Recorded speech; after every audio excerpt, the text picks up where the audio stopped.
Hi guys, this is my culminating activity presentation. Student profile is name Targi Luigi and age is 18 years old, sex male, strand and section UMS 12J po, and school Dasmariñas Integrated High School, prepare career social worker. Why I choose UMS? Because I want to serve, lead, and inspire.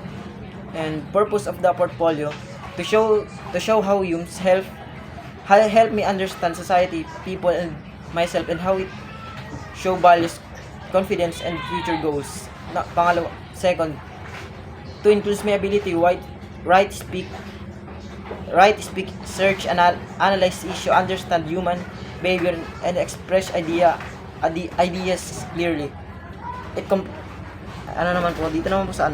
complies significant moment, insight, and lessons that help me grow both academically and personally through the school year. And how I choose my artifacts po is, first po, I review all my output and my activities. Second is, I consider which best artifact show my growth in effort and skill. Number 3 po, I choose my some work best for me. Number 4 is I finalize my selection in subject by using a piece and understanding values. And my UMS journey po is introduction toward religious and belief system po naman is eightfold path description. It helps students understand the major religions and belief system. Yan po. And goal of this artifact naman po, this activity helped me to know their teaching origins. And reflection of this activity naman po, I learned that even though religious differ, they often teach values such as kindness and respect. Pangalawa po is discipline and ideas in the social science.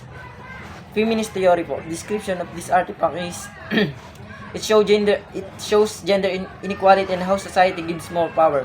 Goal of this artifact naman po is, this activity helped me to understand the proof of gender inequality and how it affects people's lives. Reflection of this artifact naman po, it helped me understand the importance of respect, empathy, and equality. And dito naman po sa trend networks and critical thinking in the 21st century, trends and networking po. And description helps students understand how idea, information, and patterns shape society today. And goal of this artifact naman po is, this activity on TNCT, the trend or fun, its stylesing, this help me in ideas and analyze style. Reflection of this study naman po is, I have learned to question things, analyze facts, and avoid being easily influenced by misleading information. And creative nonfiction is journal po. Description, it's written record where I express my thoughts, emotion, experience, and reflection. Dito naman po sa goal is, this activity develops self-awareness by reflecting on my daily experience. And reflection po is, writing my journal helps me slow down and think about what really matters. Community engagement, solidarity, and citizenship naman po.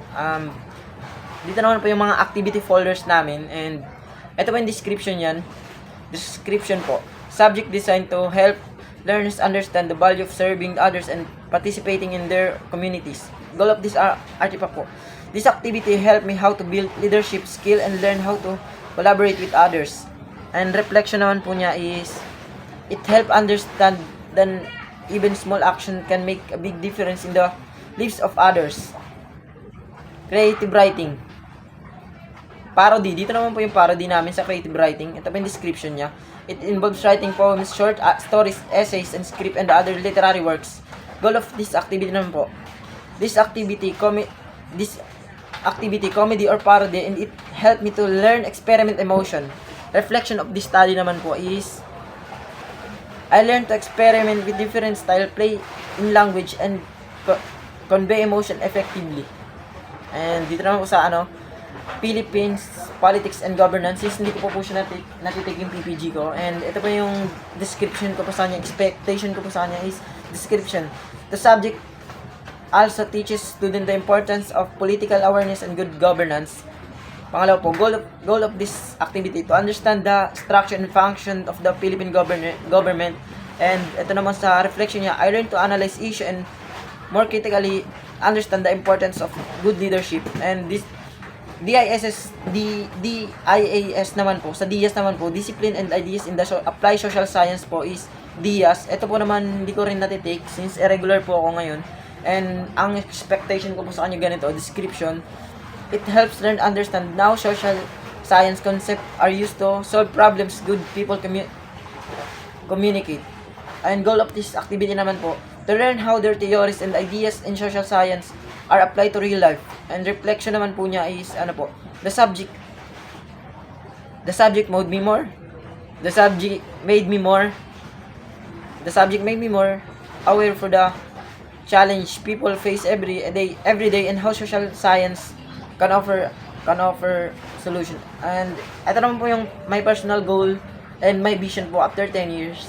10 years from now, I see myself as confident, compassionate, and socially aware individual shaped by the values of lesson I learned as a humanities. And okay na po.